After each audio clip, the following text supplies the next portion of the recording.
ഓർമ്മകളുടെ മധുരം നുകർന്ന ശാസ്താംകോട്ട DB കോളേജിലെ ഹിന്ദി ഡിപ്പാർട്ട്മെന്റിൽ പൂർവ്വ വിദ്യാർത്ഥികളുടെ സംഗമം. പഴയ ക്ലാസ്മേറ്റുകൾ വീണ്ടും കണ്ടുമുട്ടിയപ്പോൾ ഓർമ്മകളുടെ വേലിയേറ്റം. മിക്കവരും കുടുംബത്തോടൊപ്പമാണ് പൂർവ്വ വിദ്യാർത്ഥി സംഗമത്തിന് എത്തിയത്.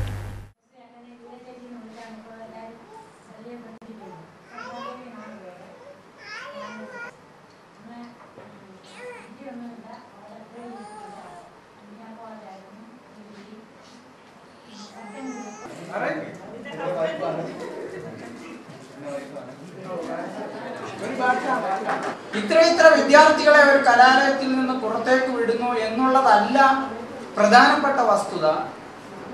എത്ര പേരെ സമൂഹത്തിന് ഗുണകരമായ എത്ര ആൾക്കാരെ പുറത്തേക്ക് വിടാൻ കഴിയുന്നു എന്നുള്ളതിനെ അടിസ്ഥാനപ്പെടുത്തിയാണ് ഒരു കലാലയത്തിന്റെ ഗുണനിലവാരം നിർണ്ണയിക്കുന്നത്. ശാസ്താംകോട്ട ദേവസ്വം ബോർഡ് കോളേജിനെ സംബന്ധിച്ചിടത്തോളം എന്തുകൊണ്ടും അഭിമാനിക്കാവുന്ന ഒരു കലാലയമാണ് നമ്മുടെ കോളേജ്.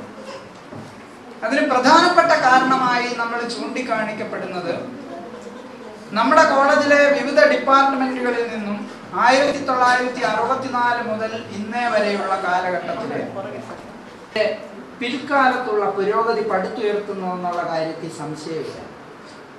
അതുകൊണ്ട് തന്നെ പൂർവ്വ വിദ്യാർത്ഥികൾ എന്നുള്ള നിലയിൽ ഈ കലാലയത്തിന്റെ വളർച്ചയ്ക്ക് നിങ്ങൾക്ക് ധാരാളം കാര്യങ്ങൾ നിർവഹിക്കുന്നു.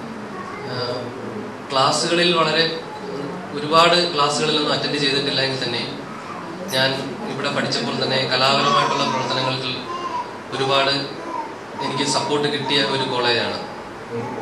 കാര്യം സ്കൂൾ തലത്തിലൊക്കെ ഞാൻ ഒരു മിമിക്രി ആർട്ടിസ്റ്റ് ആയിരുന്നു പഠിക്കുന്ന സമയത്ത്. സ്കൂളിലൊക്കെ മിമിക്രിയൊക്കെ ചെയ്യുമ്പോൾ സ്വാഭാവികമായിട്ടും അന്ന് നമുക്ക് അത്ര ഐഡിയ ഒന്നും ഇല്ലായിരുന്നു. കോമ്പറ്റീറ്റീവായിട്ട് നമുക്ക് പാർട്ടിസിപ്പേറ്റ് ചെയ്യാൻ പറ്റിയിട്ടില്ല. ഒരു മോറൽ സപ്പോർട്ടൊന്നും കിട്ടിയിട്ടില്ല. അതിനുശേഷം ഞാൻ പ്രീ ഡിഗ്രിക്ക് ഇവിടെ കോളേജിൽ വന്നതിന് ശേഷം ചെറിയ രീതിയിൽ ഓഡിയൻസ് ഒക്കെ നമ്മളെ സപ്പോർട്ട് ചെയ്തു. പിന്നെ ഡിഗ്രിയൊക്കെ ആയപ്പോഴത്തേക്കും നമുക്ക് നല്ല രീതിയിൽ ഒരു കോൺഫിഡൻസ് തരികയും ഇപ്പോഴത്തെ പ്രിൻസിപ്പൽ സാറായ മോഹൻ സാർ തന്നെ ഈ കാര്യത്തിലേക്ക് ഒരുപാട് നമ്മളെ സപ്പോർട്ട് ചെയ്തിട്ടുണ്ട്.